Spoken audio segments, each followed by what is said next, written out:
안녕하세요. 김성경 목사입니다. 산돌 성경 읽기에 오신 여러분 환영합니다. 오늘은 사무엘상 22장에서 24장까지의 내용 살펴보도록 하겠습니다. 22장은 피난처가 필요한 다윗이 오히려 누군가의 피난처가 되어주는 이야기가 기록되어 있습니다. 가드에서 미친 척하고 탈출한 다윗은 심경의 변화를 겪은 것 같아요. 22장부터는 두려워 도망치는 다윗이기보다는 물론 계속 도피 생활을 하는 건 맞지만 하나님을 의지하며 하나님의 인도하심을 받는 길을 가기 시작합니다. 가드에서 미친 척하고 벗어난 사건을 통해서 다윗이 경험한 은혜와 변화가 무엇인지는 시편 34편을 여러분이 직접 읽어보고 확인하시기 바랍니다. 다윗은 사울에게 발각될 위험을 무릅쓰고 유다 산지 아둘람 굴로 피신합니다. 아둘람이라는 지역은 이스라엘 다른 곳도 대부분 그렇지만 석회암 지반으로 되어 있고요. 천연 동굴이 많습니다. 또 사람이 인공적으로 동굴을 만들기에도 용이한 지역이에요. 그래서 다윗 일행이 숨어 지낼 만한 곳이 많습니다. 그 이후에 다윗의 아버지와 가족들이 다윗이 있는 아둘람으로 함께 피신을 옵니다. 아마 사울에게 위협을 받고 있었기 때문이겠죠. 더불어 2절에 보면 환난당한 모든 자, 빚진 모든 자,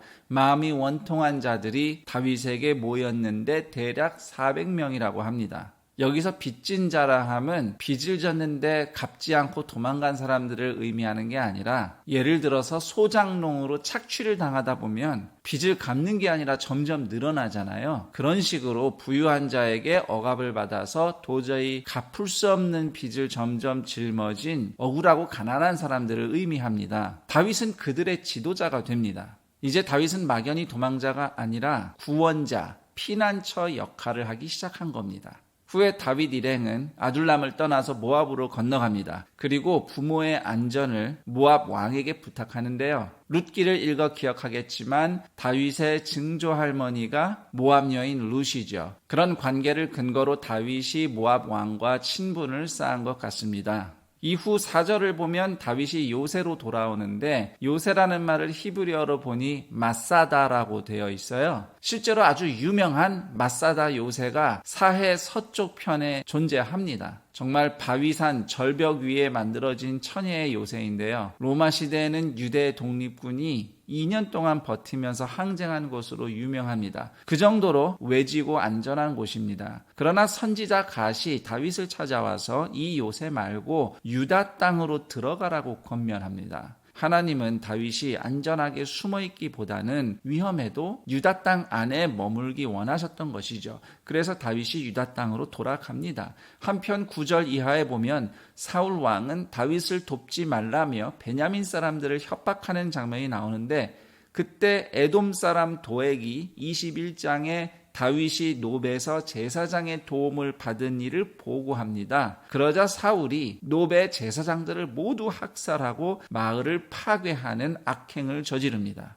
사울은 하나님이 택한 다윗을 공격하면서부터 이미 하나님을 대적하기 시작했는데 이제는 제사장들까지 죽이면서 본인이 하나님의 원수임을 확증하고 있습니다. 한편 제사장 학살 현장의 유일한 생존자인 아비아달이 다윗에게 도망오고 다윗은 제사장들의 죽음에 대해 책임을 공감하고 아비아달을 무리에 합류시킵니다.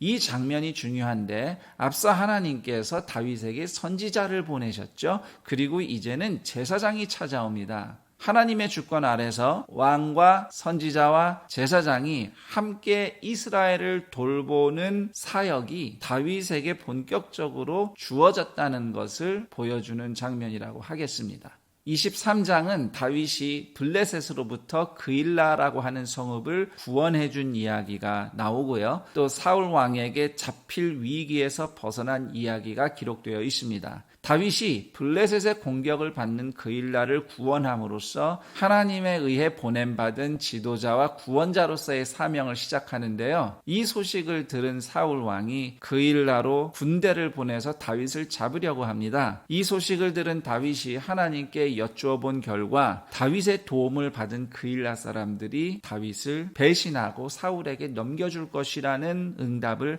하나님으로부터 받습니다.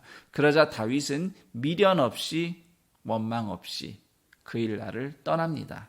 인상적인 것이 두 가지인데요. 다윗은 이때부터 하나님께 여쭈며 살기 시작합니다. 그 이유는 다윗을 찾아온 아비아달에게 에봇이 있었기 때문인데요. 제사장의 에봇에는 하나님의 뜻을 여쭐 때 사용한 우림과 둠밈이 함께 있습니다. 그리고 내가 그들에게 잘해준 만큼 그들도 나에게 잘해줄 것이라는 계산보다 어떤 상황에서든 나에게 신실하신 하나님을 신뢰하는 것이 믿음의 선택이라고 하겠습니다. 14절에는 다윗이 광야의 요새, 맛사다와 십광야 산골 등을 이용하여 피신한 이야기, 그리고 사울은 그런 다윗을 끈질기게 추격했으나 하나님이 다윗을 보호하셨다는 기록이 나옵니다.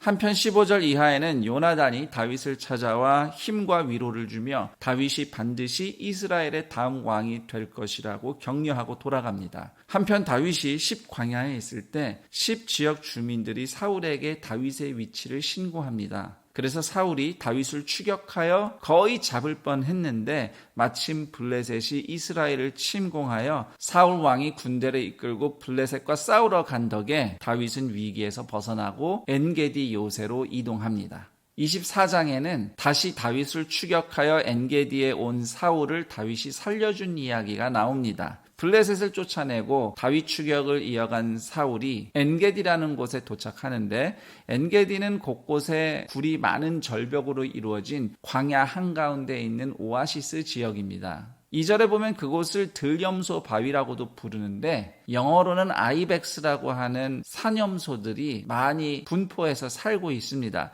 그래서 들염소 바위라고 불리는 것 같습니다. 사울 왕과 군대가 다윗을 추격하다 잠시 쉬어갈 때에 사울 왕 혼자 그 지역의 어느 동굴 안으로 깊숙이 들어가는 상황이 펼쳐집니다. 3절에 보면 뒤를 보러 들어갔다고 되어 있는데 히브리어로는 발을 가리러 갔다 이렇게 되어 있어요. 발을 가리다는 것이 두 가지 의미로 해석이 될 수 있는데 하나는 우리말 성경처럼 용변을 본다는 의미이고요. 또 하나는 잠을 잔다는 뜻입니다. 이불로 발을 이렇게 가리는 거예요. 대체로 용변을 본다는 의미로 번역을 하는데 사실 잠시 낮잠을 잤다는 해석도 가능합니다. 왜냐하면 광야의 열기를 피해서 낮에 잠시 잠을 청하며 휴식을 취한 것도 타당한 상황이기 때문입니다.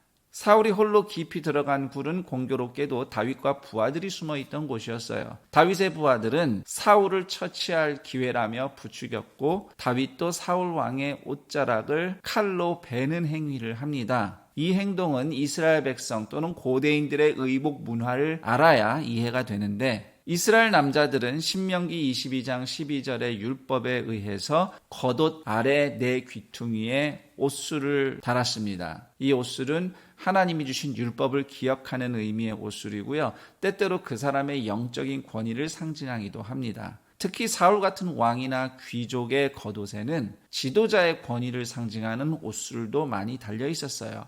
그러므로 다윗이 사울의 옷자락을 잘랐다는 것은 그런 영적 권위나 또는 왕의 권위를 상징하는 옷술을 칼로 베어냄으로써 사울 왕을 무너뜨리겠다는 의지를 표현한 것으로 볼 수 있습니다. 그래서 다윗은 사울의 옷자락을 자른 행동에 대해 큰 죄책감을 느낀 것이죠. 왜냐하면 사울 왕권의 서고 무너짐은 다윗이 아니라 하나님의 손에 달려 있는 문제이기 때문입니다. 그런 믿음이 담긴 말이 6절 말씀이에요. 여호와의 기름 부음을 받은 내 주를 치는 것은 여호와께서 금하시는 것이니. 다윗은 철저히 하나님의 주권을 의지하는 실천을 합니다. 멀리서나마 서로 다윗과 사울이 대화하는 기회가 생기고 사울은 다윗의 선처에 고마워하며 내가 너를 학대했다. 내가 잘못했다. 너는 반드시 이스라엘의 왕이 될 것이다. 그러니 너도 나중에 나와 내 집에 자비를 베풀어 달라 부탁을 하고 다윗은 그렇게 하겠다고 맹세하며 서로 평화롭게 헤어집니다. 여기까지가 사무엘상 22장에서 24장 내용 되겠습니다. 그럼 전 여기서 인사드리고 내일 그 다음 내용과 함께 여러분 다시 찾아뵙겠습니다. 감사합니다.